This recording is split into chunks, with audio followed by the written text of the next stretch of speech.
Welcome to వారధి. తెలంగాణలో బీజేపీకి 15 సీట్లు సాధ్యమేనా? అమిత్ షా టార్గెట్ ని లోకల్ నేతలు రీచ్ అవుతారా? రాష్ట్రంలో షిండే పాలిటిక్స్ జరగబోతున్నాయా? టీబీజేపీ సీనియర్ లీడర్ రఘునందన్ రావుతో టీవీ9 వారధిలో ఈ విషయాలపై డిస్కస్ చేద్దాం. ఎన్ఆర్ఐలు కాల్ చేయాల్సిన నెంబర్ 0402349015 040234900016. అలానే వాట్సాప్ వీడియో కాల్ నెంబర్ 8006036036. నమస్తే అండి రఘునందన్ గారు. నమస్కారం రఘునందన్ గారు, తెలంగాణలో బీజేపీ ఎంత బలంగా ఉంది? సో ఇందాక మీరు ఇంట్రోలో చెప్పినంత బలంగా ఉంది. అవుట్ ఆఫ్ 17-15 గెలిచి ఎంత బలంగా ఉంది. ఖచ్చితంగా ప్రజలు మా వైపే చూస్తూ ఉన్నారు, మోడీ గారి వైపే చూస్తూ ఉన్నారు. మూడోసారి నరేంద్ర మోడీని ప్రధానమంత్రిని చేయాలని కాశ్మీర్ నుంచి కన్యాకుమారి దాకా ప్రజలందరూ కూడా ఒకే రకమైనటువంటి నినాదంతో ముందుకు పోతున్నట్టు అనిపిస్తూ ఉంటుంది. రైట్, ఈసారి బీజేపీకి ఉన్న కాన్ఫిడెన్స్ ఏంటంటారు? అంటే గత 10 సంవత్సరాలుగా నరేంద్ర మోడీ గారు అందించినటువంటి పరిపాలన, పేద ప్రజల ధరికి ప్రభుత్వాన్ని వారు తీసుకెళ్ళినటువంటి విధానం, అవినీతి రహితమైనటువంటి రీతి లోపల ప్రజాస్వామ్యాన్ని పరిరక్షించేటువంటి రీతిలో వారు కొనసాగించినటువంటి పనులు, 500 సంవత్సరాలుగా ప్రపంచమంతా ఎదురు చూసినటువంటి రామ మందిర నిర్మాణం కానివ్వండి, ప్రతి భారతీయుడు కలలు అన్నటువంటి కశ్మీర్ మాకే సొంతం అన్నటువంటి కళ కానివ్వండి, ఆర్టికల్ 370 రద్దు, 35A రద్దు, ఇట్లాంటి అంశాలు కానివ్వండి. చాలామంది ఏమనుకుంటారంటే భారతీయ జనతా పార్టీ వచ్చింది, ఇది ముస్లింలకు వ్యతిరేకం, క్రిస్టియన్స్కి వ్యతిరేకం అనేటువంటి నినాదాన్ని పక్కన పెట్టి ముస్లిం ఆడబిడ్డలు పడుతున్నటువంటి కష్టాన్ని గమనించి వారికి ఉన్నటువంటి ట్రిపుల్ తలాక్ విషయం లోపల కూడా భారత ప్రభుత్వం తీసుకొచ్చినటువంటి చట్టం, ఇట్లా చెప్పుకుంటూ పోతూ ఉంటే ఎక్కడైతే ఎవరికైతే భారత ప్రభుత్వం యొక్క సహాయం చేయాల్సినటువంటి అవసరం ఉందని భావించిండ్రో ఆయా వర్గాలన్నింటినీ దరిదీర్చుకొని సబ్కా సాత్, సబ్కా వికాస్, సబ్కా విశ్వాస్ అండ్ సబ్కా ప్రయాస్ అనేటువంటి నినాదంతో ప్రజలే ఎజెండాగా, ఈ దేశ ప్రజలే తన కుటుంబంగా ముందుకు సాగుతున్నటువంటి నరేంద్ర మోడీని తప్పకుండా ఈ దేశ ప్రజలు మూడోసారి ఆదరిస్తారు, మంచి మెజార్టీ తోటి వారికి మూడోసారి పట్టం కడతారు అనేటువంటి విశ్వాసం మాకు కనబడతా ఉంది. రైట్, ఇప్పుడు మీరు చెప్తున్నారు 15 ఖచ్చితంగా గెలుస్తామంటున్నారు, అందులో ఓల్డ్ సిటీ కూడా ఉందా? యాక్చువల్గా 15 అని వారి నోట్లోంచి వచ్చింది కాబట్టి we are sticking to that one. But our target is 17 అనే అనుకున్నాం మేము. యాక్చువల్గా మన జరిగినటువంటి పార్టీ సమావేశాల్లో ఈసారి 17కు 17 టార్గెట్ చేయాలని అనుకున్నాం. దాంట్లో ఓల్డ్ సిటీ కూడా ఉంది, దాంట్లో ఓల్డ్ సిటీ కూడా ఉంది. సో ఓల్డ్ సిటీ మీద ఎలాంటి ఫోకస్ పెడుతుంది బీజేపీ? ఇప్పుడు ఓల్డ్ సిటీలో ఉన్నటువంటి ముస్లిం సోదరీమణులందరికీ కూడా ట్రిపుల్ తలాక్ వల్ల జరిగినటువంటి కష్టాలు ఏందో తెలుసు. వాళ్ళకి జనాభాలో సగం కంటే ఎక్కువ మహిళా సోదరీమణులే ఉన్నారు ఇప్పుడు ఉన్నటువంటి గణాంకాల ప్రకారం. సో ఉత్తరప్రదేశ్ లాంటి రాష్ట్రంలో ఎక్కడైతే ఎక్కువ ముస్లిం ఓటర్స్ ఉన్నటువంటి ప్రాంతాల లోపల కూడా భారతీయ జనతా పార్టీ అభ్యర్థులు అక్కడ గెలవడం జరిగింది. సో ఆ కోణాన్ని అర్థం చేసుకొని చూసినప్పుడు ఇక్కడ ఉన్నటువంటి ముస్లిం మహిళా సోదరీమణులు కూడా, ఓల్డ్ సిటీలో ఉన్నటువంటి వాళ్ళు కూడా వాళ్ళ జీవన విధానం లోపల మార్పు రావాలని భారత ప్రభుత్వం ప్రయత్నం చేస్తుందని సంపూర్ణంగా విశ్వసిస్తారు. కాబట్టి ఏ ఇస్లామిక్ దేశంలో లేనటువంటి ట్రిపుల్ తలాక్ విధానం మన డెమోక్రటిక్ కంట్రీలో ఇన్ని సంవత్సరాల తర్వాత, దేశానికి స్వతంత్రం వచ్చిన దాదాపు 7 దశాబ్దాల తర్వాత దాన్ని రద్దు చేసేందుకు ఒక ప్రధానమంత్రి మా కోసం ఆలోచించిండు అనేటువంటి ఒక మంచి ఉద్దేశంతో ముస్లిం మహిళలు కూడా ఓల్డ్ సిటీలో భారతీయ జనతా పార్టీకి ఓటేస్తారనేది మాకున్నటువంటి విశ్వాసం. రైట్, మనకు ఒక కాల్ ఉన్నారు, శివ యుగాండ నుండి కాల్ చేశారు. శివ గారు నమస్తే అండి. టీవీ9 వార్తకి చాలా థ్యాంక్ యూ ఆపర్చునిటీ. శివ గారు చెప్పండి. రఘునందన్ రావు గారు నమస్కారం. శివ గారు చెప్పండి. సెంట్రల్ విషయం వచ్చారు, బీజేపీ హార్డ్ కోర్ ఫ్యాన్ అండి. మోడీ గారు కానీ వాజ్పేయి గారు కానీ నేను హార్డ్ కోర్ ఫ్యాన్.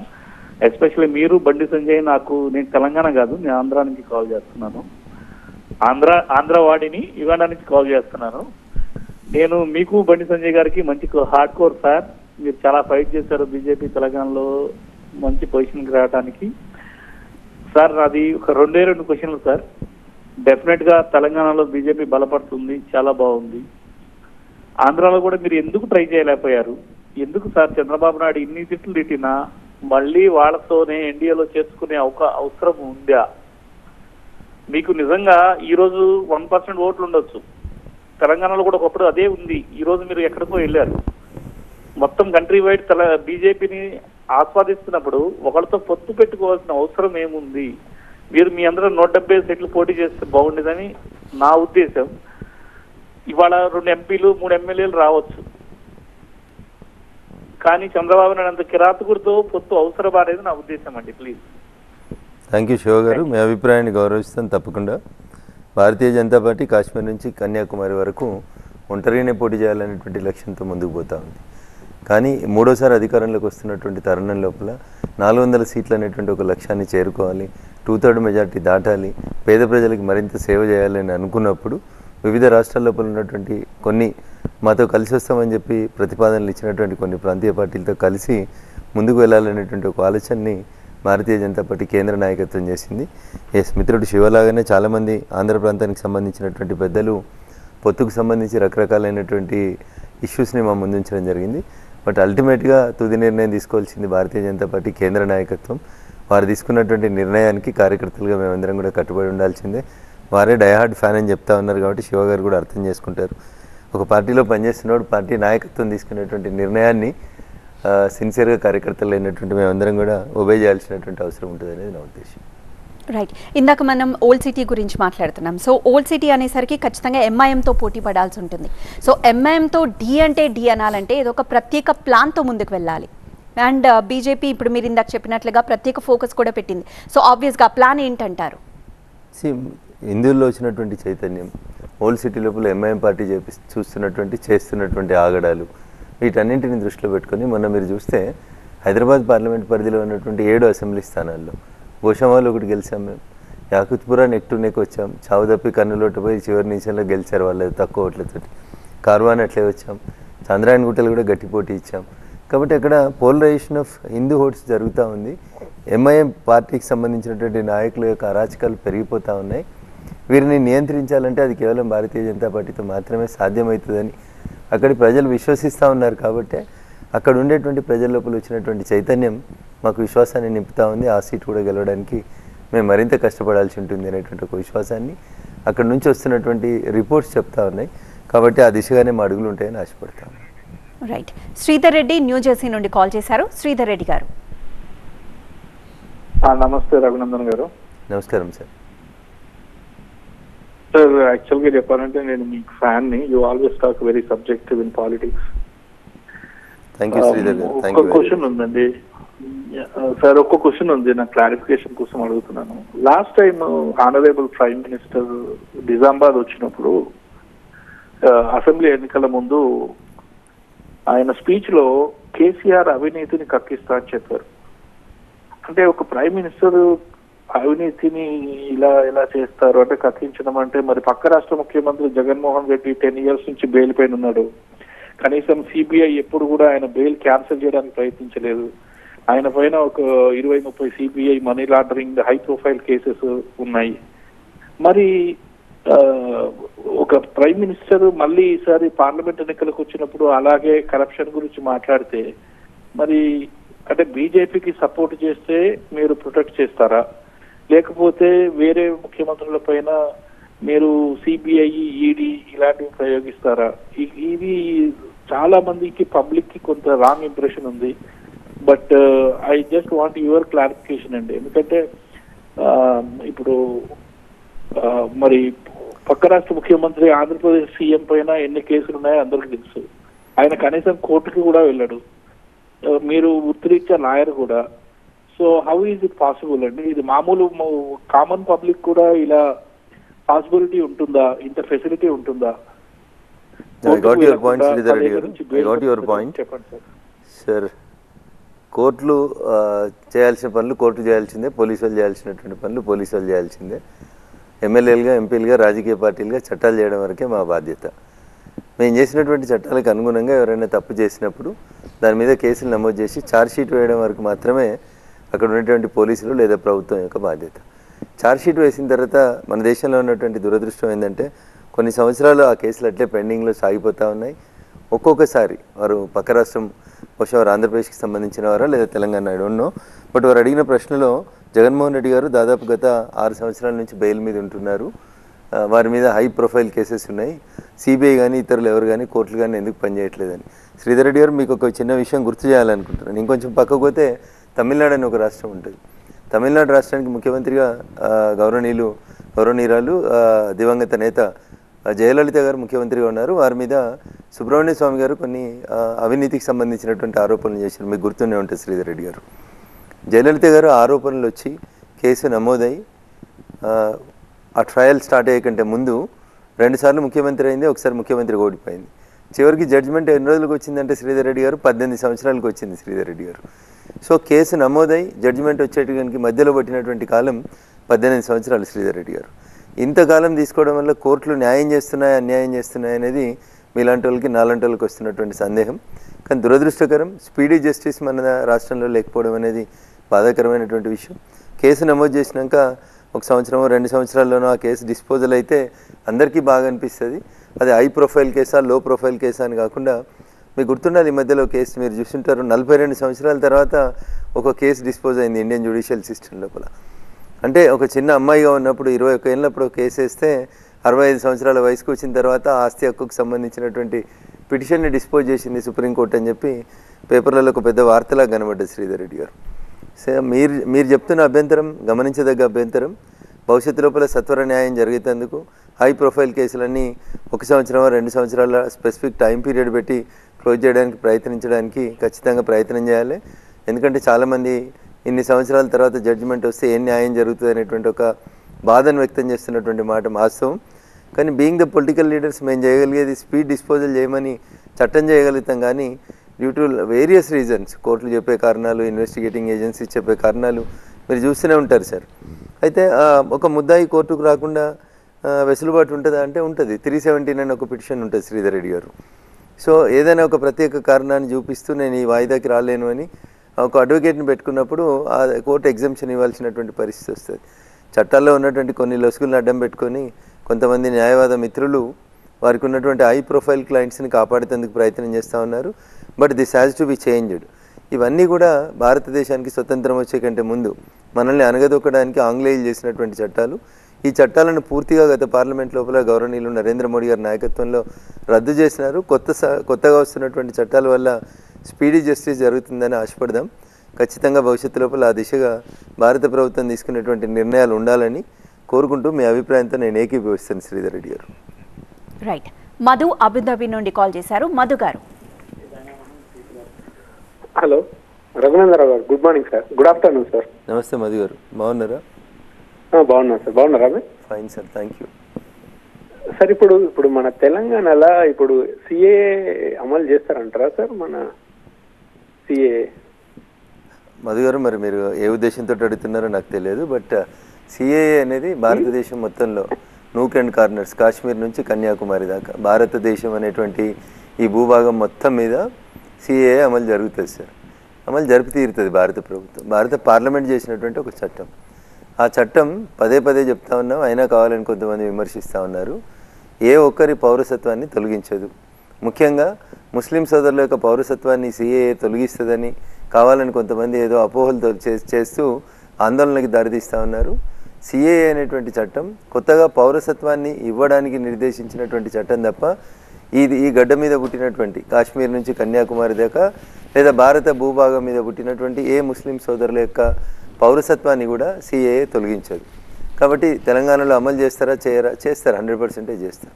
భారత పార్లమెంట్ చేసినటువంటి అన్ని చట్టాలు అన్ని రాష్ట్రాల లోపల కూడా అమలైతే కొంతమంది ముఖ్యమంత్రులు ఓట్ల కోసమో సీట్ల కోసమో ఇంకేదో అపీజ్మెంట్ ఆఫ్ మైనారిటీస్ కోసమో మేము మా రాష్ట్రంలో చేయం, మేము మీ రాష్ట్రంలో చేయం, అది భారతదేశానికి అందరికీ వర్తించేటువంటి చట్టం, అందరూ అమలు చేయాల్సిందే. They have to avoid by the law of this parliament. Yes, మరో కాల్ ఉన్నారు. ప్రదీప్ ఆస్ట్రేలియా నుండి కాల్ చేశారు. ప్రదీప్ గారు. Good morning. నమస్తే Raganna, just calling from Australia. నాకు రెండు క్వశ్చన్స్ కాదండి, సజెషన్స్ అనుకోండి.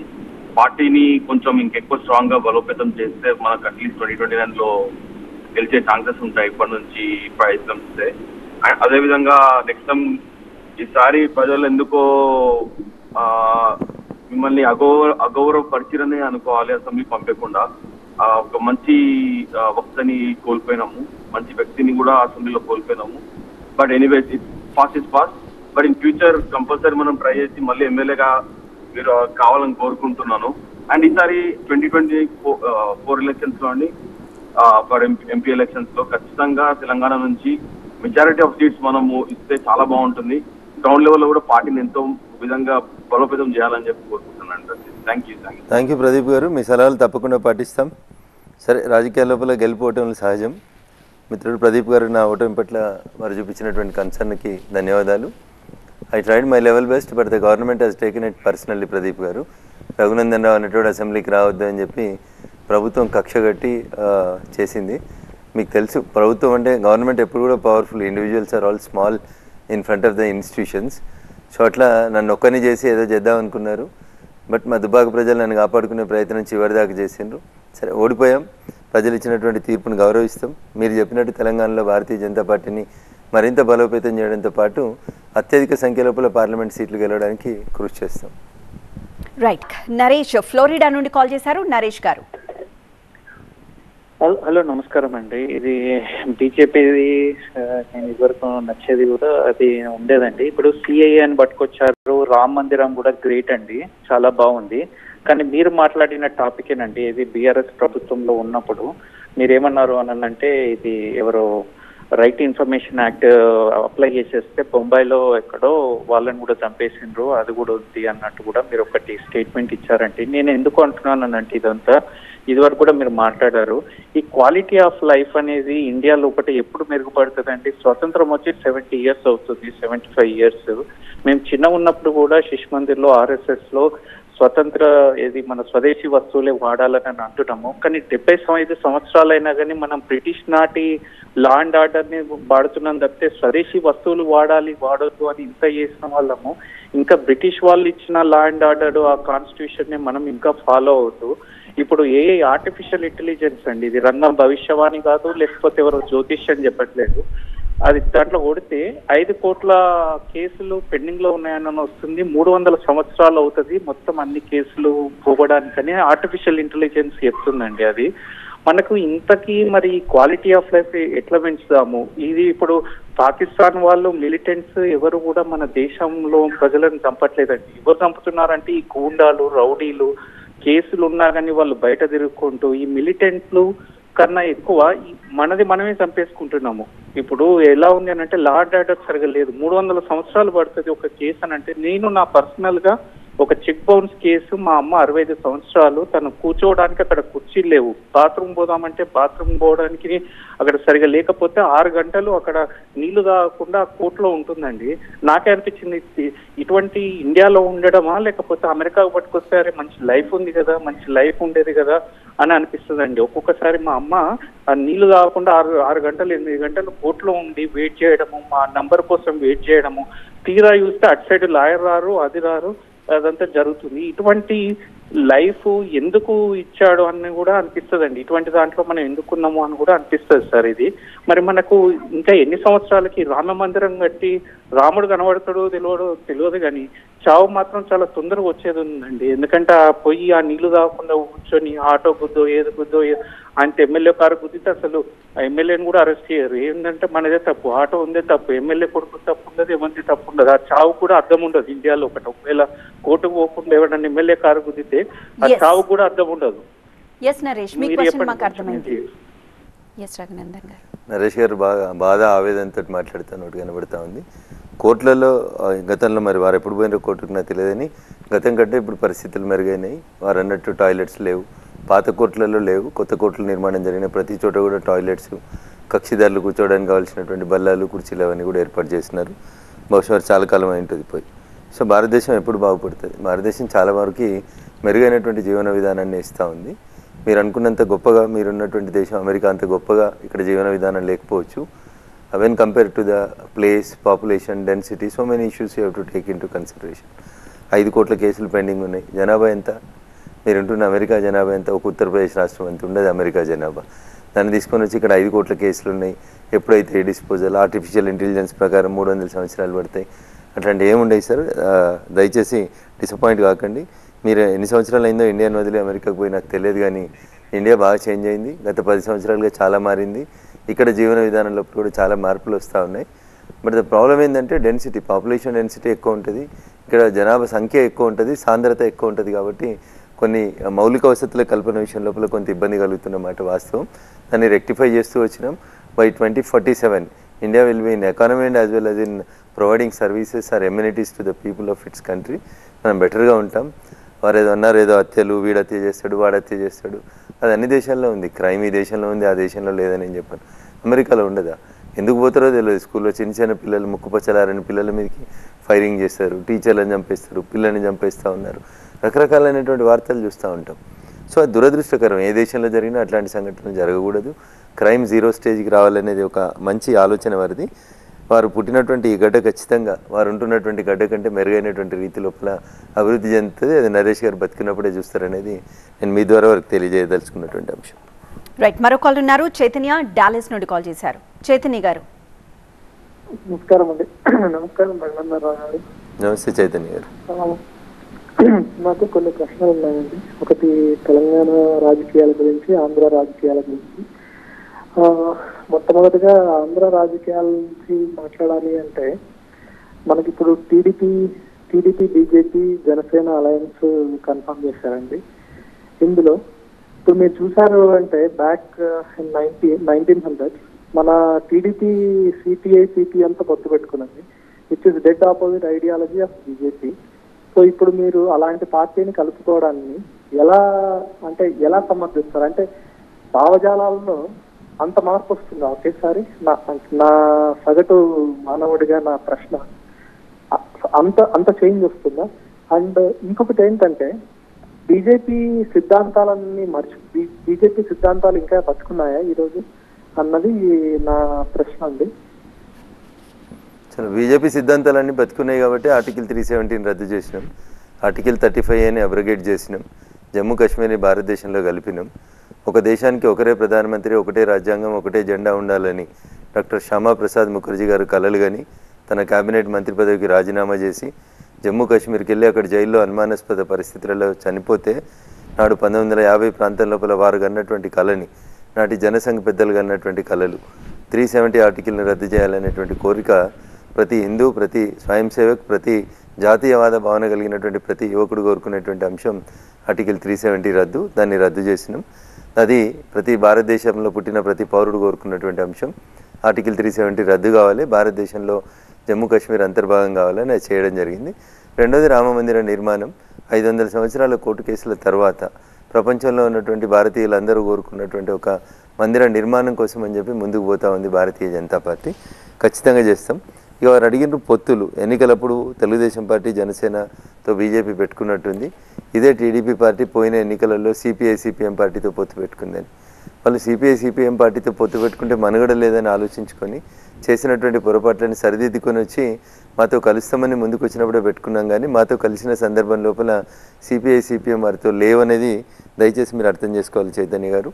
రాజకీయాలలో ఒక పార్టీ తన మనుగడ కొనసాగించడానికి కొన్ని సందర్భాల లోపల తాను తీసుకున్నటువంటి నిర్ణయాలు తప్పని చెప్పి తెలుసుకొని తిరిగి తన పొరపాట్లను సరిదిద్దుకొని ముందుకు పోయే పరిణామ క్రమం లోపల ప్రస్తుతం భారతీయ జనతా పార్టీ 400 సీట్లకి దరిదాపులో పోవాలనేటువంటి ఒక ఆలోచనతో ఇందాక మీకంటే ముందు మాట్లాడినటువంటి నరేష్ అనేటువంటి పెద్దలు వారు అడిగినారు, నా దేశం ఇంకా ఎప్పుడు అభివృద్ధి చెందుతుంది, నా దేశం ఎప్పుడు ఇంకా శానిటేషన్లో కానీ కోర్టులలో కానీ ఇతర పాశ్చాత్య దేశాలతో పోటీ పడుతుందన్నారు.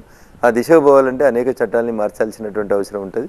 దానికోసం 400 సీట్ల సంఖ్యకి దగ్గరికి పోవడం కోసం కలిసి వచ్చేటువంటి రాజకీయ పార్టీలతో కలిసి ముందుకు పోవాలని మేము అనుకుంటా ఉన్నాం. వారితో కలిసినంత మాత్రాన భారతీయ జనతా పార్టీ తన సిద్ధాంతాలను ఎప్పుడు కూడా మార్చుకోదు. తన సిద్ధాంతాన్ని, మౌలిక సిద్ధాంతాన్ని ముందుకు పెట్టుకునే భారతీయ జనతా పార్టీ ముందుకు పోతుంది. దాంట్లో మీకు ఎట్లాంటి సందేహం ఉండాల్సినటువంటి అవసరం లేదు. రైట్, రఘునందన్ గారు, ఇందాక మనం ఓల్డ్ సిటీ గురించి మాట్లాడుతున్నాం, we didn't finish it. So old సిటీలో ఇప్పుడు రంజాన్ నడుస్తుంది, కానీ బీజేపీ ఎలా అయితే ఫోకస్ పెట్టిందో వాళ్ళని రీచ్ అవ్వాలంటే, అంటే మార్నింగ్ ఈవినింగ్ వాళ్ళు అవైలబుల్ ఉండరు, వాళ్ళ టైమింగ్స్ డిఫరెంట్గా ఉన్నాయి, ప్రస్తుతం రంజాన్ నడుస్తుంది కాబట్టి. సో మీరు ఎలా ప్రజలకి దగ్గర అయ్యేందుకు ప్రయత్నిస్తున్నారు ఓల్డ్ సిటీలోని జనాలకి? సో మీరు ఒకటి అర్థం చేసుకోవాలి, ఎన్నికల ప్రచారం చేసేటప్పుడు కూడా క్యాండిడేట్ లేకపోతే ప్రచారం 8 గంటలకే ముగిసిపోతుంది. పూర్ణిమ గారు, after 8, if the candidate is not there, you cannot continue the election campaign. If the candidate is available, then the campaign will run up to 10 PM. So ఆ ఈవినింగ్ అవర్స్ లోపల మీరు చార్మినార్ దగ్గరికి పోతే అందరు అవైలబుల్ ఉంటారు. సో ఇంకా election notification రాలేదు, model code of conduct అమల్లోకి రాలేదు. కాబట్టి ఇప్పుడు మామూలుగా ఎవరినైనా ఎక్కడైనా ఏ టైంలో అయినా కలుసుకుంటూ వెళ్ళవచ్చు. ఎన్నికల కోడ్ అంటూ అమల్లోకి వచ్చిన తర్వాత ఈవినింగ్సే కదా, ఎండలు స్టార్ట్ అవుతా ఉన్నాయి. ఆల్మోస్ట్ ఈవినింగ్ 5 నుంచి 10 వరకు చేస్తారు, క్యాండిడేట్ ఉంటారు కాబట్టి అదే సమయం లోపల రీచ్ అవుతాం. అయినా ఇంత టెక్నాలజీ పెరిగినాక, ఇన్ని టీవీ ఛానళ్ళు, ఇంత సోషల్ మీడియా ఫాస్ట్ అయిన తర్వాత ఒక పార్లమెంట్ పరిధి లోపల వ్యక్తుల్ని భౌతికంగా కలవడం అనేది చాలా కష్టమవుతుంది. పూర్ణిమ గారు, ఉదాహరణకి ఏ పార్లమెంట్ తీసుకున్నా నేను లాస్ట్ ఎన్నికల్లో పోటీ చేసినటువంటి మెదక్ పార్లమెంట్ తీసుకోండి పూర్ణిమ గారు, మీరు నమ్ముతారా 18 లక్షల పైచీలకు ఓటర్లు ఉంటారు. కానీ ఆయన ఇండివిజువల్ మళ్ళీ చెప్తున్నాను, ఎలక్షన్ నోటిఫికేషన్ వచ్చి ఎన్నికలు ముగిసడానికి మధ్యలో మాకు హార్డ్లీ ఉండేది అంతా 30 రోజులు ఉండేది. ఆ 30 రోజులలో క్యాండిడేట్ డిక్లేర్, కొన్నిసార్లు 15 రోజుల ముందు దాకా క్యాండిడేట్ డిక్లేర్ కాడు. 15 డేసే ఉంటుంది అనుకోండి మ్యాక్సిమం. నామినేషన్స్ పూర్తయి పోలింగ్ వచ్చేసరికి మధ్యలో 15 వర్కింగ్ డేస్ ఉంటాయి. ఈ 15 రోజులలో మీరు 18 లక్షల మంది ఓటర్లను కలుసుకోవడానికి అవకాశం ఉంటుందా? మల్కాజిగిరి లాంటి పార్లమెంట్ తీసుకున్నారనుకోండి పూర్ణిమ గారు, 38 లక్షలు ఉంటారు. అదే చేవెళ్ళ లాంటి పార్లమెంట్ తీసుకున్నారనుకోండి 27.5 lakhs వరకు ఉన్నారు అప్రాక్సిమేట్లీ. ఎలా కలవగలుగుతాం? అంతా సోషల్ మీడియా, టీవీలు, ప్రసార మాధ్యమాలు, మీలాంటి మిత్రులతో జరిగేటువంటి డిబేట్లలో మమ్మల్ని చూసి వాళ్ళు they have to smell it and they have to sense it also. మన ముందుకు వస్తున్నటువంటి అభ్యర్థి ఎట్లా ఉన్నాడనేది ఆ రోజుకి అప్పటికప్పుడు చూసి చేసేది కాదు కదా. ఈ 5 సంవత్సరాల్లో మా పనితీరు ఎట్లుంది, మమ్మల్ని గెలిపిస్తే మేము ప్రజలకి అందుబాటులో ఉన్నామా లేవనేటువంటి అంశాలు అనేకంగా తెలుస్తూ ఉంటాయి కదా. అప్పటికప్పుడు చూడడానికి ఏముంటుంది పూర్ణిమ గారు? నాకు చిన్న పార్లమెంట్ అనుకున్నటువంటి, ఒక మామూలు సైజు ఉన్నటువంటి పార్లమెంట్ అనుకున్న మెదక్ పార్లమెంట్లోనే 45 మండలాలు ఉన్నాయి, 12 మున్సిపాలిటీలు ఉన్నాయి, 6 GHMC డివిజన్స్ ఉన్నాయి. అంటే వీటినన్నింటినీ టోటల్ కలిపితే 60 అవుతాయి పూర్ణిమ గారు. 15 రోజులలో నామినేషన్స్ విత్డ్రాయల్ అయిపోయి పోలింగ్కి 48 hours బిఫోర్ ప్రచారం ఆపేస్తాం కదా, అప్పటికి మధ్యలో మీకు తీసుకుంటే 13 రోజులు మాత్రమే మిగులుతుంది. 13 రోజుల్లో నేను 60 తిరగాలంటే, 60 మండల కేంద్రాలు తిరగాలంటే కూడా నేను అట్లీస్ట్ పర్ డే 4 తిరగాల్సి ఉంటాయి పూర్ణిమ గారు. ఎగ్జాక్ట్లీ. ఇప్పుడు టాపిక్ వచ్చింది కాబట్టి మేబీ ఇది ప్రెజెంట్ పొలిటికల్ సినారియో లేదా ప్రెజెంట్ పొలిటికల్ సబ్జెక్ట్ ప్రెజెంట్ నుండి అవుట్ ఆఫ్ దిస్ కావచ్చు.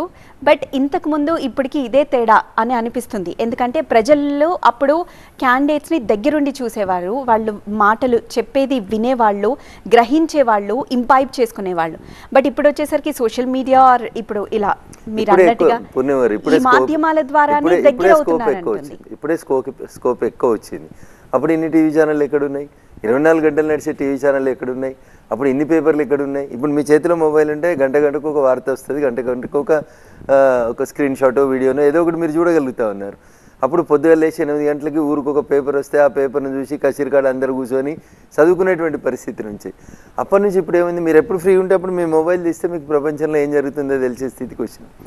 సో ఇప్పుడు చైతన్యం ఎక్కువ వచ్చింది ప్రజల లోపల, కనెక్టివిటీ పెరిగింది. ఇప్పుడు అర్ధరాత్రి 12 గంటలు కూడా ఇంతమంది కాల్ చేస్తూ ఉన్నారంటే అక్కడ వారికి మిట్ట మధ్యాహ్నం అయి ఉంటుంది కాబట్టి చేస్తున్నారు. ఈ ప్రోగ్రామ్ని చాలామంది చూస్తున్నారని అంటే మీరు అర్థం చేసుకోవాల్సింది ఏంటంటే ప్రజలకి ఎప్పుడు యాక్సెసిబిలిటీ ఉంటే అప్పుడు వాళ్ళు చూస్తూ ఉన్నారు. రఘునందన్ రావు ఎట్లాంటి వాడు అనేది రేపు నామినేషన్ వేసిన తర్వాత చూడాల్సిన అవసరం లేదు కదా. రఘునందన్ రావు 2001 నుంచి రాజకీయాల్లో ఉన్నాడు. Raghunandan Rao stands for Telangana, Raghunandan Rao stands for the poor, Raghunandan Rao ప్రజల కోసం కొట్లాడతాడు, పేద ప్రజలకి నిలబడతాడు అనేది నా గత 15-20 సంవత్సరాలు నా రాజకీయ జీవితాన్ని తెలుపుతుంది కదా పూర్ణిమ గారు. అప్పటికప్పుడు మీరు ఎట్లా గెస్ చేయగలుగుతారు? కొత్త అభ్యర్థుల విషయం లోపల అది కొంత ఇబ్బంది ఉంటుండొచ్చు, కానీ సుదీర్ఘకాలం నుంచి రాజకీయాల్లో ఉన్నటువంటి ఒక వ్యక్తి గురించి మీరు అప్పటికప్పుడు కొత్తగా చేయాల్సింది ఏమిటి? ఇప్పుడు మా మెదక్ జిల్లా వాళ్ళకి ఆ మాటకు వస్తే తెలుగు మాట్లాడేటువంటి మిత్రులు ఉన్నటువంటి అన్ని ప్రాంతాల లోపల రఘునందన్ ఇంత పరిచయం ఉన్న వ్యక్తే కదా పూర్ణిమ గారు. ఇప్పటికిప్పుడు పోయి నేను పరిచయం చేసుకోవాల్సిన అవసరం లేదు కదా. చాలామంది కంటే నాకు ఒక బెటర్ ఆపర్చునిటీ. మీలాంటి మీడియా వేదికల ద్వారా నేను చాలామంది మిత్రులను కలుసుకోవడానికి ఇప్పుడు చూడండి, ఫ్లోరిడా నుంచి, అబుదాబి నుంచి, ఉగాండా నుంచి అనేక మంది మిత్రులతోటి మాట్లాడేటువంటి అవకాశం వచ్చింది. కాబట్టి ఫిజికల్గా ఇంటరాక్షన్కి అవ్వడానికి ఏ పార్లమెంట్లో కూడా ఎప్పుడు కూడా సాధ్యం కాదు. 1950s కూడా ఫస్ట్ టైం పార్లమెంట్కి ఎన్నికలు జరిగినప్పుడు కూడా ఎట్లా సాధ్యమవుతుంది చెప్పండి? అప్పుడు ఇంత పెద్ద కార్లు లేవు, ఇంత స్పీడ్ ఉరికే కార్లు లేవు. అప్పుడు చాలా తక్కువ ఏదో అంబాసిడరో పద్మిని ప్రీమియర్ కారు అట్లాంటి కార్లే ఉండేటివి. అవి ఎప్పుడు కూడా 100 దాటి పరిగెత్తేటివి. అప్పుడున్న రోడ్లు, అప్పుడున్నటువంటి స్థితిగతులు, అప్పుడున్నటువంటి కమ్యూనికేషన్స్ ఎట్లుండేనో మీరు గమనించినారు. రేడియోలో ఒక వార్త విని ఓ వాజ్పేయి గారా, ఓ ఇందిరాగాంధీ గారా, ఓ నెహ్రూ గారా, ఇట్లా వారి మాటల్ని ఎప్పుడో ఒకసారి వినడానికి జీవితంలో అవకాశం దొరికేది. ఇప్పుడు మేమేమో తల్లి మీలాంటి అవకాశం ఇస్తే రోజు 24/7 ప్రపంచానికి ప్రజలకు అందుబాటులో ఉంటున్నాం కదా. కాబట్టి ఇప్పుడే ఓటర్లను కలుసుకోవడానికి ఎక్కువగా, మీరేంది అనేది చెప్పుకోవడానికి ఎక్కువగా ఎలక్ట్రానిక్ మీడియా లేదా సోషల్ మీడియా లాంటి మాధ్యమాల్ని వాడుకొని ప్రజలకు దగ్గర అవ్వడానికి ఇప్పుడు టెక్నాలజీని వాడుకుంటా ఉన్నాం. అట్లా ఎక్కువ మంది ప్రజల్ని కలిసి వారిని ఓటు కోసం అప్పీల్ చేస్తాం. దానికి మేము పనిచేస్తున్నటువంటి పార్టీ, మా వెనకాల ఉన్నటువంటి నాయకత్వం పట్ల ప్రజలకు ఉన్నటువంటి విశ్వాసం మమ్మల్ని ఓటర్లకు దగ్గర చేస్తాయని నేను నమ్ముతాను. బట్ ఫిజికల్గా వెళ్ళి కలవడం అనేది ఒక పార్లమెంట్ సభ్యుడు తన పార్లమెంటు పరిధిలో ఉన్నటువంటి ఓటర్లు అందరినీ కలవాలంటే ఆయన గెలిచిన తర్వాత 5 సంవత్సరాల్లో కూడా అందరినీ కలవలేడు. So it is just highly impossible అనుకోండి. 2112 బూతులు ఉంటాయి పూర్ణిమ గారు నా మెదక్ పార్లమెంట్లో. సుమారు 1100 గ్రామ పంచాయతీలు ఉన్నాయి. ఎట్లా తిరగలుగుతాం 1100 గ్రామ పంచాయతీలు మీరు చెప్పండి? 11 రోజులు అంటే రోజు 100 గ్రామ పంచాయతీలు తిరిగినా తిరగలేము అసలు. ఇట్స్ జస్ట్ హ్యూమన్కి అనేది, ఒక వ్యక్తికి అనేది సాధ్యపడదు పార్లమెంట్లో అందరిని కలవడం. సో మండల కేంద్రాలు, మున్సిపాలిటీలు, జిహెచ్ఎంసీ డివిజన్స్ వీటిని ఎక్కువ కాన్సన్ట్రేట్ చేస్తాం. మిగతా అంతా మీరు అన్నట్టు మీడియాల ద్వారా, సోషల్ మీడియా ద్వారా లేదా వివిధ దినపత్రికల లోపల మేము మాట్లాడేటువంటి అంశాలు ప్రచురితమైన సందర్భంగా ప్రజలు వాటితో చూసి ముందుకు తీసుకెళ్ళాలి తప్ప physical interaction with all voters is just impossible in nowadays politics. Right. Raghunandan గారు, అసెంబ్లీ ఎన్నికలకి ముందు బీజేపీ రేస్లో ముందంజలో ఉండింది, రేస్లో దూసుకెళ్ళిపోయింది. అందరూ బీజేపీపై చాలా ఇంట్రెస్ట్ చూపించారు. ఆ తర్వాత వచ్చిన ఫలితాలు మాత్రం అంత ఆకట్టుకునేలా లేవు. ఇప్పుడు మరి ఎంపీ ఎన్నికలకి, ఇప్పుడు ఈ ఎన్నికలకి మాత్రం ఎలా ప్రిపేర్ అవుతున్నారు? రాష్ట్ర శాసనసభకు జరిగినటువంటి ఎన్నికల్లో మీరు చెప్పినటువంటి మాట వాస్తవం. తెలంగాణ రాష్ట్ర సమితి ప్రభుత్వం చేస్తున్నటువంటి ఒంటెత్తు పోకడలు కానివ్వండి, ప్రజా వ్యతిరేక విధానాల మీద కానివ్వండి, లేదా టీఎస్పీఎస్సీ లాంటి ఎగ్జామ్స్లో పేపర్ లీకేజ్కి సంబంధించి కానీ, నిరుద్యోగుల భవిష్యత్తు కోసం కానీ, ఇంటర్మీడియట్ విద్యార్థులు చనిపోయినప్పుడు కానీ కొట్లాడింది భారతీయ జనతా పార్టీ. ప్రభుత్వాన్ని చేస్తున్నటువంటి తప్పుల్ని ఎక్కడికక్కడ ఎండగట్టింది భారతీయ జనతా పార్టీ. దురదృష్టకరం, కొన్ని మీడియా సంస్థలు, కొంతమంది వ్యక్తులు తమ ఉద్దేశాలని ప్రజల మీద రుద్దడం వల్ల అప్పుడు ఉన్నటువంటి కొన్ని ఇబ్బందికరమైనటువంటి పరిస్థితులలో మేము కొంచెం ప్రజలు కోరుకున్నంత గొప్పగా పెర్ఫార్మెన్స్ చేయలేకపోయినమాట శాసనసభ ఎన్నికల్లో వాస్తవం. కానీ ఈ ఎన్నికలకి శాసనసభకి పొత్తు లేదు, పొంతన లేదు. ఈ ఎన్నిక ఈ దేశ భవిష్యత్తు కోసం జరుగుతున్నటువంటి ఎన్నిక. ఎవరు ప్రధానమంత్రిగా ఉంటే బాగుంటుంది, ఎవరి చేతిలో ఈ దేశం సురక్షితంగా ఉంటుంది అనేది ప్రజలు ఆలోచించుకొని వేయాల్సినటువంటి ఓటు. ఇండియా అలయన్స్ పేరిట రకరకాలైనటువంటి పార్టీలు కలిసి పెట్టుకున్నటువంటి కూటమిలో ఎవరు ప్రధానమంత్రి అభ్యర్థి అనే దగ్గర పేచి వచ్చి కూటమి ఒకసారి ఇచ్చుకుపోయింది. కొంతమంది నాయకులు బయటికి వెళ్ళిపోయినారు, ఇంకొంతమంది ఉంటున్నట్టు కనబడుతున్నారు. ఎంతమంది ఉంటారో ఎంతమంది పోతారో తెలియదు. వెస్ట్ బెంగాల్లో మొన్న 2 days బ్యాక్ అనుకుంటా దీది 42 స్థానాలకి 42 మంది టీఎంసీ అభ్యర్థుల్ని ప్రకటించేసింది. మీకు కావాలంటే 2-3 ఇస్తే కాంగ్రెస్కి అని అంటున్నారు. సో కొన్ని రాష్ట్రాల్లో పొత్తు పెట్టుకుంటుందంటే కొన్ని రాష్ట్రాల్లో పొత్తు పెట్టుకోదు. సిపిఎం లాంటి లెఫ్ట్ పార్టీలు కొన్ని చోట్ల పోటీ చేస్తాయి, కొన్ని చోట్ల పోటీ చేయి, కలిసి పోటీ చేస్తాయి. అంతెందుకు, చివరికి రాహుల్ గాంధీ గారు పోటీ చేసేటువంటి వాయనాడులో సిపిఐ సిపిఎం జాతీయ స్థాయిలో పొత్తు అని చెప్తాయి. వాయనాడులో వచ్చి సిపిఐ పార్టీ తన అభ్యర్థిని ప్రకటిస్తుంది. అక్కడ మిత్రధర్మాన్ని పాటించుకోవడానికి వాళ్ళకి ఇష్టపడినప్పుడు ఎవరు ప్రధానమంత్రి అభ్యర్థి ప్రతిపక్షాల నుంచి అనేటువంటి మాటను గట్టిగా చెప్పడంలో ప్రతిపక్షాలు విఫలమైనప్పుడు ఇంకా ప్రజల ముందు ఉన్నటువంటి ఆప్షన్ ఏమిటో చెప్పండి. గత 10 సంవత్సరాలుగా ఒక అవినీతి ఆరోపణ లేకుండా ఈ దేశాన్ని ముందుకు నడిపించినటువంటి నాయకుడు నరేంద్ర మోడీ గారు. కాబట్టి వారి నాయకత్వం వైపే ప్రజలు మొగ్గు చూపుతున్నట్టు మేము భావిస్తూ ఉన్నాం. కాబట్టి నరేంద్రుడి నాయకత్వంలో గత 10 సంవత్సరాలుగా ఈ దేశం సాధించినటువంటి అభివృద్ధిని దృష్టిలో ఉంచుకొని ప్రజలు సుస్పష్టంగా, ప్రతిపక్షమే లేదు కాబట్టి, లేని ప్రతిపక్షానికి ఓట్లు వేయడం వల్ల ఏం రాదు కాబట్టి ఖచ్చితంగా నరేంద్ర మోడీ గారి వైపు, భారతీయ జనతా పార్టీ వైపే చూస్తారు. దాని ఇంపాక్ట్ అనేది తెలంగాణ రాష్ట్రంలో కూడా కనబడుతుంది అనేది నా ఉద్దేశం. రైట్. సో మెదక్ నుంచి మీరు పోటీ చేయడం ఖాయమేనా? అంటే పెద్దల నుంచి ఏమన్నా మీకు హామీ వచ్చిందా?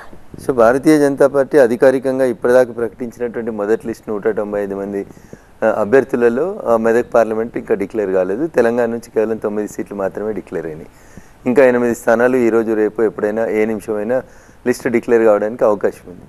పార్టీ పెద్దలు ఆశీర్వదించి Raghunandan you are the suitable candidate for Medak అంటే అవకాశం ఇస్తే తప్పకుండా పోటీ చేస్తాను. పూర్ణిమ 2019లో పార్టీ అవకాశం ఇచ్చింది, పోటీ చేశాం, 2 లక్షల పైచీలకు ఓట్లు తెచ్చుకున్నాం. ఆ తర్వాత 2020 నవంబర్లో జరిగినటువంటి దుబ్బాక ఉప ఎన్నికలలో గెలిచి వచ్చాం. అప్పటికి ఇప్పటికీ ఇంకొంత ఎదిగాం, పార్టీ గొంతుకగా మారినాం. రఘునందన్ అంటే వాయిస్ ఆఫ్ వాయిస్లెస్ అని ప్రజలందరూ నమ్ముతారు. ఒక ప్రశ్నించే గొంతుకగా, పేద ప్రజల గొంతుకగా నేను శాసనసభ్యునిగా ఉన్న 3 సంవత్సరాల్లో ఎప్పుడు శాసనసభ నడిచిన దుబ్బాక అనే పదం లేకుండా, దుబ్బాక అనేటువంటి అంశం లేకుండా శాసనసభ నడపకుండా చూసుకున్నాం, నడిపించాం. మా ప్రాంత సమస్యలను ఆ రకంగా రిఫ్లెక్ట్ చేశాం. అందుకని రేపు మా పార్టీ నాకు అవకాశం ఇస్తే మెదక్ నుంచి పార్లమెంట్ సభ్యుడిగా నేను పోటీ చేస్తే భారతీయ జనతా పార్టీ నుంచి ఖచ్చితంగా మా మెదక్ జిల్లా ప్రజలు నన్ను ఆశీర్వదిస్తారు. ఎందుకంటే నేనున్నటువంటి 3 సంవత్సరాల్లో పేద ప్రజల గొంతుకగా ఏ రకంగానైతే తెలంగాణ రాష్ట్ర శాసనసభలో కొట్లాడినో అట్లే పార్లమెంట్ లోపల కూడా మా మెదక్ గొంతుని వినిపిస్తానని మా ప్రజల విశ్వాసం. కాబట్టి ఖచ్చితంగా మా పార్టీ పెద్దలు ఆశీర్వదించి బీఫామ్ ఇస్తే ఖచ్చితంగా గెలిచి వస్తాను, మెదక్ పేరుని పార్లమెంట్లో వినిపిస్తాను. రైట్. అయితే మెదక్ జిల్లాలోనే బీఆర్ఎస్కు అత్యధిక ఎమ్మెల్యేలు ఉన్నారు. సో అక్కడ మరి మీ గెలుపు ఏమన్నా నల్లేరు మీద నడికే అంటారా, లేకపోతే ఏమన్నా కొంచెం మీరు ఒకసారి ఆలోచించాలి. 2019 పార్లమెంట్కి జరిగినటువంటి ఎన్నికల్లో నిజామాబాద్ పార్లమెంట్ నుంచి ఆ రోజు రెండోసారి ముఖ్యమంత్రి అయినటువంటి గౌరవనీయులు చంద్రశేఖరరావు గారి కూతురు శ్రీమతి కవిత గారు పోటీ చేశారు. ఆ రోజు నిజామాబాద్ పార్లమెంట్లో ఉన్నటువంటి 7 అసెంబ్లీల్లో అప్పుడు టీఆర్ఎస్, ఇంకా బీఆర్ఎస్ కాలేదు, టీఆర్ఎస్ పార్టీ ఎమ్మెల్యేలే ఉన్నారు. కరీంనగర్ నుంచి కేసీఆర్ గారికి సమీప బంధువైనటువంటి గౌరవనీయులు వినోద్ కుమార్ గారు పోటీ చేశారు. కరీంనగర్ పార్లమెంట్లో ఉన్నటువంటి 7 స్థానాల్లో కూడా అప్పుడు టీఆర్ఎస్ ఎమ్మెల్యేలే ఉన్నారు. ఇంకొక ఈ దేశంలోనే అతిపెద్ద పార్లమెంట్ మల్కాజ్గిరి పార్లమెంట్. మల్కాజ్గిరిలో కూడా 7 స్థానాలు టీఆర్ఎస్ ఎమ్మెల్యేలే ఉన్నారు. కానీ ఎంపీగా ప్రస్తుత ముఖ్యమంత్రి రేవంత్ రెడ్డి గారు మల్కాజ్గిరి నుంచి గెలిచి వచ్చినారు. కాబట్టి శాసనసభ్యులు ఆ పార్టీ వాళ్ళు ఉంటే అటు ఓట్లు పడతాయి. అవన్నీ తప్పు ఆలోచనలు పూర్ణిమ గారు. గ్రామ పంచాయతీకి ఒక రకంగా, మండలాలకు ఒక రకంగా, ఎమ్మెల్యేకి ఒక రకంగా, ఎంపీకి ఒక రకంగా. ప్రజలు చాలా విఘ్నులు, చాలా గొప్పగా ఆలోచించగలుగుతారు. ఎవరిని ఎప్పుడు ఎక్కడ గెలిపించాలనేది ప్రజలకు తెలిసినంత ఇంకెవరికి తెలియదు. ఖచ్చితంగా ప్రజల తీర్పు భిన్నంగా ఉంటుంది. సో అమిత్ షా వచ్చారు, నెక్స్ట్ మోదీ రాబోతున్నారు ప్రచార సభలకి, ఆయన కూడా రాబోతున్నారు. నెక్స్ట్ మొత్తం బీజేపీ ఫేస్ మొత్తం మారిపోతుందంటారా ఇక్కడ తెలంగాణలో? ఏ రాజకీయ పార్టీ అయినా ఒక్క సీటు గెలిచేటువంటి పార్టీ అయినా ఈ దేశంలో మీరు ఒకటి అర్థం చేసుకోండి, తనకున్నటువంటి అన్ని శక్తియుక్తులను ఓడుతారు. మీరు ఎప్పుడైనా గుర్తుపెట్టుకోండి, మనిషి బతికేదే 2, ఒకటి ఆశ, 2 అవసరం. పూర్ణంగా నేను ఓడిపోతాను అనుకుంటే నేను ఎందుకు పోటీ చేస్తాను ఎలక్షన్స్లో? ఏ క్యాండిడేట్ అని అడగండి మీరు. చివరికి ఇండిపెండెంట్గా పోటీ చేస్తున్న వాళ్ళు కూడా మేము గెలుస్తామనుకునే కొట్లాడతారు, గెలుస్తామనుకునే పోటీ చేస్తారు తప్ప ఓడిపోతాం అనుకుంటే మీకు శక్తి ఎట్లా వస్తుంది? మోరల్గా మీరు ఓడిపోతారు ఇంకప్పుడు. అందుకని you should have that much of strength. నైతికంగా మీరు అంత బలంగా ఉన్నప్పుడు మాత్రమే మీరు గెలవగలుగుతారు. కాబట్టి పోటీ చేసేటువంటి ప్రతి అభ్యర్థి దాన్ని అన్నీ వెచ్చించి తను గెలవాలనే కోరుకుంటాడు తప్ప ఓడిపోవాలని ఎవరు పోటీ చేస్తారని నేను అనుకుంటున్నాను. రైట్, మనకు మరో కాల్ ఉన్నారు. వీరేందర్ డాలస్ నుండి కాల్ చేశారు. వీరేందర్ గారు. నమస్తే, నేను డాలస్ నుంచి మాట్లాడుతున్నాను. నమస్తే వీరేంద్రన్, బాగుండ్రా? బాగున్నామన్నా, బాగుండ్రా? Fine, thank you. మీకోసం అప్పటి నుంచి ప్రయత్నం చేస్తూనే ఉన్నాము. మేబీ రఘునందన్ రావు గారు వస్తే ఎప్పుడు కూడా వారికి స్పెషల్ అటెన్షన్ చేస్తారు. థ్యాంక్ యూ అన్న, మీ అభిమానానికి ధన్యవాదాలు. లేదన్నా, మీకోసం నా మిత్రులు అనేక మంది, నార్సింగ్లో నా విలేక మిత్రులు చాలా మంది పనిచేయడం జరిగింది మీకోసం గత ఉప ఎన్నికల సందర్భంగా. సో మీరు ఎప్పుడు కూడా వాయిస్ ఆఫ్ వాయిస్లెస్ పర్సన్స్ కోసం, పేద ప్రజల కోసం మీరు ఎప్పుడు నిరంతరం కృషి చేస్తూనే ఉంటారు. భారతీయ జనతా పార్టీలో మీరు ఒక 3 ఇయర్స్ టర్మ్ ఎమ్మెల్యే గెలిచినప్పటికీ కూడా ప్రభుత్వం మెడలు ఉంచి చట్టసభల్లో మీలాంటి వ్యక్తి ఉండాలి, ఆ ప్రశ్నించే గొంతు యొక్క విలువ ఏంది అనేది ఈరోజు ప్రభుత్వం మారినప్పటికీ కూడా మీరు వేసిన పునాదియే ఈరోజు కాంగ్రెస్ పార్టీకి అధికారం వచ్చిందని నేను భావిస్తున్నాను. థ్యాంక్ యూ వీరేంద్ర అన్న, మీ అభిమానానికి ధన్యవాదాలు. ఒకవేళ పార్టీ అవకాశం ఇస్తే మా మెదక్ పార్లమెంట్లో మళ్ళొకసారి మీ సహాయ సహకారాలు అందించండి. మన మిత్రులందరికీ చెప్పండి. Hope for the Medak. Not only Medak, మన వాళ్ళు ఎవరున్నా అందరికీ చెప్పండి. తెలంగాణలోంచి ఈసారి ఎక్కువ సీట్లు గెలవాలనేది అమిత్ షా గారు, నరేంద్ర మోడీ గారు కోరుతున్నారు. అందుకని దయచేసి మీ అందరి సహకారం మరొకసారి అందించండి. Definitely Raghunandan Rao will be the voice of voiceless till my last breath. ప్రజల కోసం, ప్రజల పక్షాన్నే పోరాడుతందుకే ఉంటుంది తప్ప వేరే I don't have any other avocations అన్న. మీ అభిమానానికి ప్రత్యేకమైన ధన్యవాదాలు. సో తెలంగాణలో షిండే వస్తారు అన్న మాట వినపడుతూ ఉంది. అంటే ఇప్పుడు ప్రస్తుతం అస్థిరత ఏమన్నా సృష్టించే వాళ్ళు వస్తున్నారు, రాబోతున్నాయి, అలా ఏమన్నా ఉందా?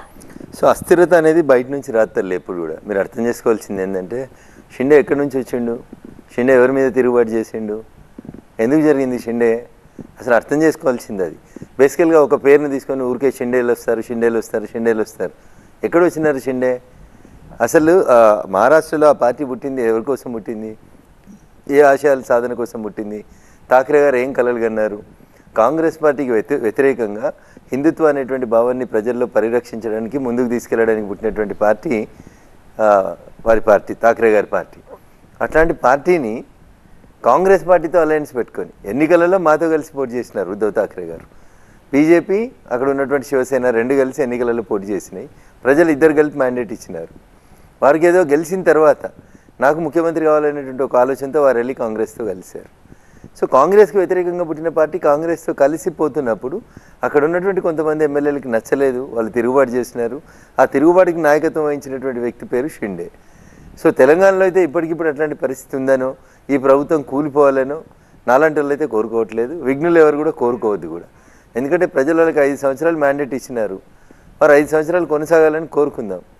ఒకవేళ ఈ పక్కన ఉన్నోళ్ళు, ఆ పక్కన ఉన్నోళ్ళు, వాళ్ళ పార్టీ వాళ్ళే వాళ్ళ పార్టీని కూల్చుకోవాలని అనుకుంటే ప్రజలు తీర్పిస్తారు. దానికి మనం ఎందుకు తొందరపడాలి? ప్రజల వాళ్ళకి 64, సిపిఐతో కలిపి 65 సీట్లు ఇచ్చిర్రు. నిన్న మొన్న పాత బస్తీకి పోయినారు, మా 7 కూడా మీకే మద్దతు ఉంటారని చెప్పకనే చెప్పినారు ఎంఐఎం పార్టీ అధ్యక్షులు. So government will be safe అని నేను అనుకుంటున్నాను. ఒకవేళ కాంగ్రెస్ పార్టీ అంతర్గత కుమ్ములాట్లు ఏమైనా కుమ్ముకొని వాళ్ళని వాళ్ళు కొట్లాడుకొని పడేసుకుంటే అది వారి దురదృష్టం, పార్టీ దురదృష్టం, ప్రజల దౌర్భాగ్యం. బట్ నాలాంటి వాళ్ళం ఏం కోరుకోవాలి, మీలాంటి వాళ్ళు ఏం కోరుకోవాలి, ప్రజాస్వామ్యం పరిడవిల్లాలని కోరుకునే వాళ్ళు ఏంటంటే ఒక ఓటుతో గెలిచినట్టే కదా. కాబట్టి వాళ్ళు 5 సంవత్సరాలు ఉండాలని, వాళ్ళు ఇచ్చినటువంటి హామీలన్నీ ప్రజలకి నెరవేర్చాలనే కోరుకుందని తప్ప అన్డెమోక్రటిక్గా ఆ పార్టీని చీల్చి ఈ పార్టీని చీల్చి కులగొట్టాలని అయితే నేను కోరుకోను. సరే, అట్లా ఎవరైనా కోరుకుంటే అది వారి విజ్ఞత. రైట్, మరో కాల్ ఉన్నారు. సంతోష్ కాలిఫోర్నియా నుండి కాల్ చేశారు. సంతోష్ గారు. హలో రఘు గారు, ఒక క్వశ్చన్ ఏంటంటే తెలుగు రాష్ట్రాల్లో why the Modi magic is not working?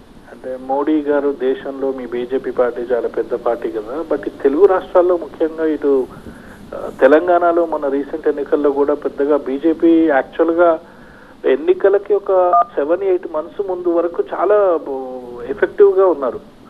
Bandi Sanjay president ఉన్నంత వరకు చాలా ఎఫెక్టివ్గా బాగా అసలు ఈసారి మంచి సీట్స్ వస్తాయి అనుకున్నాము. బట్ అవుట్కమ్ అంత బాగా రాలేదు కదా. సో వై బీజేపీ ఎందుకు అంత తెలంగాణలో అంత అనుకున్నంత స్థాయిలో రాలేదు? ఆంధ్రాలో అయితే ఇంకా చాలా తక్కువ. బట్ ఎందుకు సార్, ఎందుకు అంటే Modi magic is not working in Telugu states? అంటే మీరు మీ యొక్క అనాలిసిస్ ఏమేమి ఉంటుంది? సో ఒక ప్రాంతంలో ఉన్నటువంటి ఎఫెక్ట్ ఇంకొక ప్రాంతంలో ఉంటుంది, ఉండకపోవచ్చు కొన్ని సందర్భాల్లో. స్థానిక నాయకత్వాలు అక్కడ ఉన్నటువంటి ప్రజల ఆకాంక్షల మేరకు, ఆశల మేరకు ఎదిగినప్పుడు మీరు చెప్పిన రీతి లోపల ఫలితాలు వస్తాయి. దానికి మోడీ గారి మ్యాజిక్ అంటారా, మ్యాజిక్ అంటారా, మోడీ గారి మీద ప్రజలకు ఉన్నటువంటి ప్రేమ అంటారా? ప్రపంచంలోని ఏ మూలకు పోయినా మోడీ గారికి ఉండేటువంటి గుర్తింపు, గౌరవం, ప్రజల నుంచి వస్తున్నటువంటి ఆదరణ, ఏ సర్వే చూసినా ప్రపంచ నాయకుడిగా నరేంద్ర మోడీ గారిని గుర్తిస్తున్నటువంటి విషయం వాస్తవం. సో కొన్ని ప్రాంతీయ పార్టీలు, 2 ప్రాంతీయ పార్టీలు బలంగా ఉన్నటువంటి రాష్ట్రాల్లో జాతీయ పార్టీలు తమ మనుగడ కోసం కొంత పోరాటం చేయాల్సి వస్తుంది. అక్కడ కొత్త నాయకత్వం ఎదిగి రావడానికి కొంత టైం పడుతూ ఉంది. ఖచ్చితంగా మోడీ గారి మాన్యువల్ లేకపోతే 7%, అంతకంటే ముందు 2014 ఎన్నికలలో 7% to 8% వచ్చిన మా ఓట్లు మొన్న 15% దాకా పెరిగినాయి సార్. అంతకుముందు ఉన్నటువంటి ఒక ఎంపీ నుంచి 4 ఎంపీలు గెలిచినాం. ఈసారి దాన్ని డబుల్ డిజిట్లోకి తీసుకుపోవడానికి ప్రయత్నం చేస్తాం. ఖచ్చితంగా మోడీ గారి ప్రభావం తెలంగాణ రాష్ట్రాల మీద, తెలుగు రాష్ట్రం మీద, 2 రాష్ట్రాల మీద కూడా ఉంటుందని చెప్పి నేను ఆశపడతా ఉన్నాను సార్. మీరు అన్నట్టు కొంత స్లోగా ఎదుగుతూ ఉంది ఇక్కడ భారతీయ జనతా పార్టీ. మీరు ఊహించినంత వేగంగా ఎదగకపోవడం అనేది బాధాకరమైనటువంటి విషయం. మా పొరపాట్లు ఏమనంటే మేము రెక్టిఫై చేసుకొని రెట్టింపు అయినటువంటి ఉత్సాహంతో ముందుకు పోతాం. నరేంద్ర మోడీ గారి ఆశ మేరకి ఖచ్చితంగా డబుల్ డిజిట్ లోపల ఈసారి తెలంగాణ లోపల కూడా గెలుస్తామనేటువంటి విశ్వాసం నాకు. రైట్. సో రేవంత్ మోదీని బడేబాయ్ అన్న తర్వాత చాలా విమర్శలు వచ్చాయి, కానీ బీజేపీ మాత్రం సపోర్ట్ చేసుకుంటూ వచ్చింది. దీని వెనక అన్న వ్యూహం ఉందా? ఇప్పుడు ఒక్కొక్కరు మాట్లాడుతున్నప్పుడు కొన్ని పదాలు ఊత పదాలు వస్తాయి. ఇందాక అనుకోకుండా నేను మీతో మాట్లాడుతూ తల్లి అనే పదం వాడినాను. సో అది కొందరికి వచ్చేటువంటి పదాలు. దాన్ని కూడా తప్పు పట్టాలనుకుంటే పూర్ణిమ నీకంటే వయసులో చిన్నది, దాన్ని ఆ అమ్మాయిని తల్లి అని ఎట్లా అంటావు అని ఎవరైనా తప్పు తీయాలనుకుంటే దాన్ని తప్పు తీయవచ్చు. దాంట్లో ఏముంటుంది చెప్పండి.